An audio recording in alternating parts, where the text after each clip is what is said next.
ANM ನ್ಯೂಸ್ಗೆ ಸ್ವಾಗತ.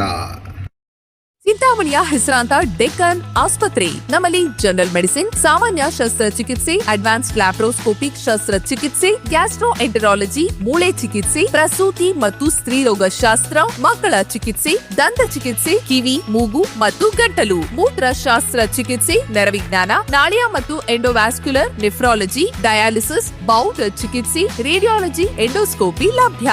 ಸೌಲಭ್ಯಗಳು: general ward, private ward, twin sharing ward, day care, ತುರ್ತು ward, 3 modular OT, step down ICU, ಜೊತೆಗೆ ಪ್ರಮುಖ ವಿಮಾ ಕಂಪನಿಗಳೊಂದಿಗೆ ನಗದು ರಹಿತ ಸೇವೆ ಲಭ್ಯ. ವಿದ್ಯುತ್ ಸ್ಪರ್ಶ ದಿನಸಿ ಅಂಗಡಿ ಮಾಲೀಕ ನಿಧನ. ವಿದ್ಯುತ್ ಸ್ಪರ್ಶಗೊಂಡು ದಿನಸಿ ಅಂಗಡಿ ಮಾಲೀಕರೊಬ್ಬರು ಮೃತಪಟ್ಟಿರುವ ಘಟನೆ ಗುರುವಾರ ಸಂಜೆ ದೊಡ್ಡಬಳ್ಳಾಪುರ ಚೈತನ್ಯ ನಗರ ದತ್ತಾತ್ರೇಯ ಬಡಾವಣೆಯಲ್ಲಿ ನಿರ್ಮಾಣವಾಗುತ್ತಿರುವ ನೂತನ ಲೇಔಟ್ನಲ್ಲಿ ನಡೆದಿದೆ. ಅರಳುಮಲ್ಲಿಗೆ ಬಾಗಿಲು ಪ್ರೌಢಶಾಲೆ ಸಮೀಪ ನಿರ್ಮಾಣವಾಗುತ್ತಿರುವ ಲೇಔಟ್ನಲ್ಲಿ ಇಂದು ಸಂಜೆ ಸುಮಾರು 7 ಗಂಟೆ ವೇಳೆಗೆ ಈ ಅವಘಡ ಸಂಭವಿಸಿದೆ.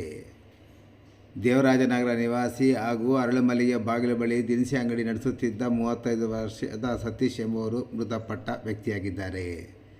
ಸ್ಥಳೀಯರ ಮಾಹಿತಿ ಪ್ರಕಾರ ಸತೀಶ್ ಅವರು ಲೇಔಟ್ ಸಮೀಪಕ್ಕೆ ತೆರಳಿದ ವೇಳೆ ವಿದ್ಯುತ್ ಸ್ಪರ್ಶಗೊಂಡಿದ್ದು ಗಂಭೀರವಾಗಿ ಗಾಯಗೊಂಡ ಅವರನ್ನು ತಕ್ಷಣ ದೊಡ್ಡಬಳ್ಳಾಪುರದ ಖಾಸಗಿ ಆಸ್ಪತ್ರೆಗೆ ದಾಖಲಿಸಲಾಯಿತು. ಆದರೆ ಚಿಕಿತ್ಸೆ ಫಲಕಾರಿಯಾಗದೆ ಅವರು ಮೃತಪಟ್ಟಿದ್ದಾರೆಂದು ವೈದ್ಯರು ತಿಳಿಸಿದ್ದಾರೆ. ದೊಡ್ಡಬಳ್ಳಾಪುರ ಠಾಣೆಯಲ್ಲಿ ಪ್ರಕರಣ ದಾಖಲಾಗಿ ತನಿಖೆ ಮುಂದುವರೆದಿದೆ.